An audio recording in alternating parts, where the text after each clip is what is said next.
नमस्कार, अस्सलामु अलैकुम। लाइव हिंदुस्तान पर आप देख रहे हैं वीडियो शो दीन दुनिया। मैं हूं इमरान खान। बड़ी खबर यह है कि इसराइल ने फिर वही पैंतरेबाजी शुरू कर दी है।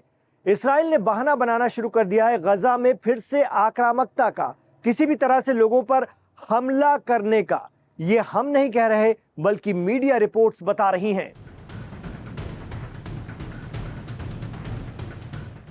मीडिया रिपोर्ट के मुताबिक इसराइल ने फिर से अपने रंग में आना शुरू कर दिया है। प्रेसिडेंट ट्रंप खुद इस बात का ऐलान कर रहे हैं कि गजा में हमास इसराइल सीजफायर का दूसरा दौर शुरू हो गया है और हमास इसराइली बंधकों की लाशें लौटाए, लेकिन वो इसराइल के रुख पर खामोश हैं। क्या सेकंड फेज की शर्तों के मुताबिक इसराइल गजा से पीछे हटा है? नहीं, बल्कि वो तो उल्टा गजा में आने वाले 600 ट्रक पर डे की मदद को रोक रहा है, मिस्र से लगती अपनी रफा बॉर्डर बंद करके।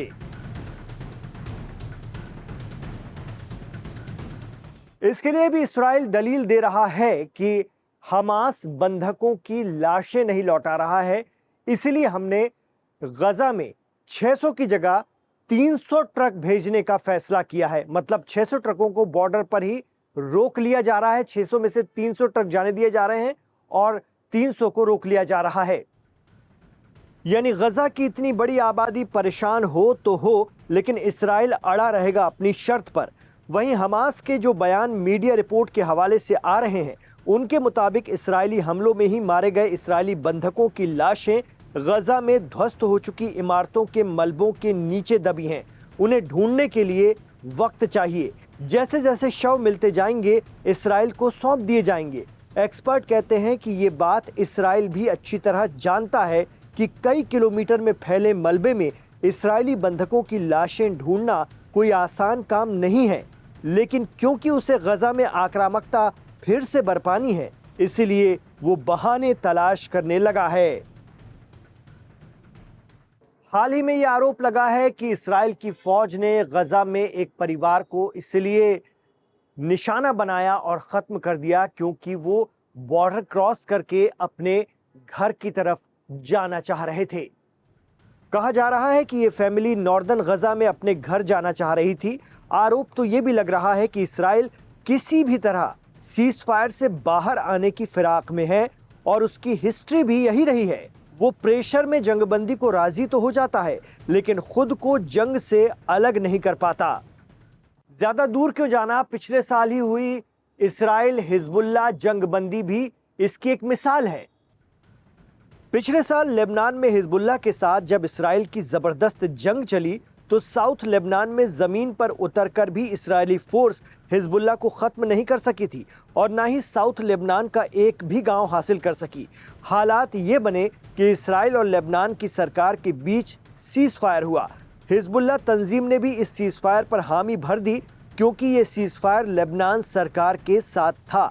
पिछले साल लेबनान में हिजबुल्लाह के साथ जब इसराइल की जबरदस्त जंग चली, तो साउथ लेबनान में जमीन पर उतरकर भी इसराइली फोर्स हिजबुल्लाह को खत्म नहीं कर सकी थी और ना ही साउथ लेबनान का एक गांव भी हासिल कर सकी। हालात ये बने कि इसराइल और लेबनान की सरकार के बीच सीज फायर हुआ। हिजबुल्लाह तंजीम ने भी इस सीज फायर पर हामी भर दी क्योंकि ये सीज फायर लेबनान सरकार के साथ था।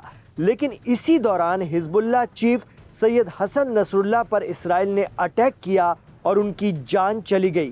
कहने को तो लेबनान और इसराइल के बीच सीज फायर है, लेकिन साउथ लेबनान में हिजबुल्लाह पर इसराइली हमले और झड़पें हो रही हैं।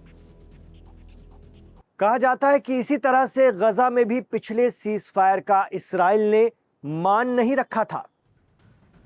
उस वक्त इसराइल ने यह आरोप लगाते हुए हमास के साथ जंगबंदी की खिलाफ वर्जी की थी कि हमास एक बार में सारे बंधक नहीं छोड़ रहा है। इससे पहले इसराइल ने कहा कि बंधक छोड़ते वक्त हमास इवेंट ना करे, क्योंकि हमास शर्त के मुताबिक बंधकों को दुनिया के सामने कैमरे के सामने छोड़ रहा था और इसके बदले इसराइल को भी तय तादाद में फिलिस्तीनी कैदी छोड़ने थे। पिछले सीज फायर में शुरू में तो इसराइल ने फिलिस्तीनियों की कुछ खेप छोड़ी, लेकिन फिर ये कहते हुए मुकर गया कि हमास एक बार में सारे इसराइली बंधक छोड़े। जब हमास शर्तों पर कायम रहा तो इसराइल ने बीच रमज़ान मार्च 2025 में गजा पर फिर बमबारी शुरू कर दी और तब से लगातार अक्टूबर में दूसरी बार सीज फायर होने तक ये करता रहा। इस दौरान भी गजा में सैकड़ों लोग मारे गए और इसराइल के जरिए रसद की आमद रोक दिए जाने के चलते सैकड़ों बच्चों की जान गजा में कुपोषण या खुराक की कमी का शिकार होकर चली गई।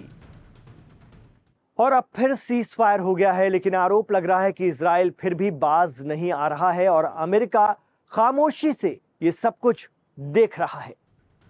क्या प्रेसिडेंट ट्रंप इजराइल से ये सवाल करेंगे कि जब मेरे कहने पर आपने सीज फायर किया था तो उसे कैसे तोड़ सकते हैं?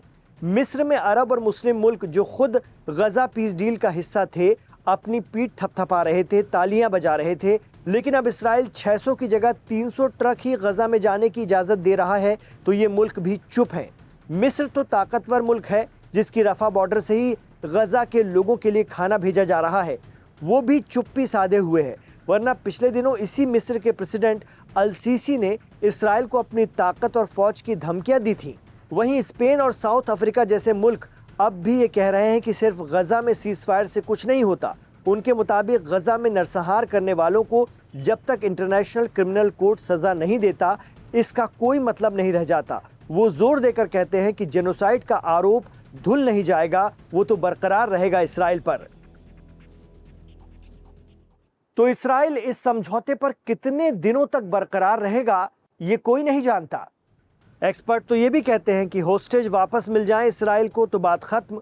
कहीं इसी पॉलिसी पर वो दोबारा तो नहीं चल पड़ेगा, क्योंकि जिस तरह से अरब, मुस्लिम मुल्क और अमेरिका जो इस सीज फायर के गारंटर हैं खामोश हैं, उससे लग नहीं रहा कि इसराइल को रोकने वाला कोई है।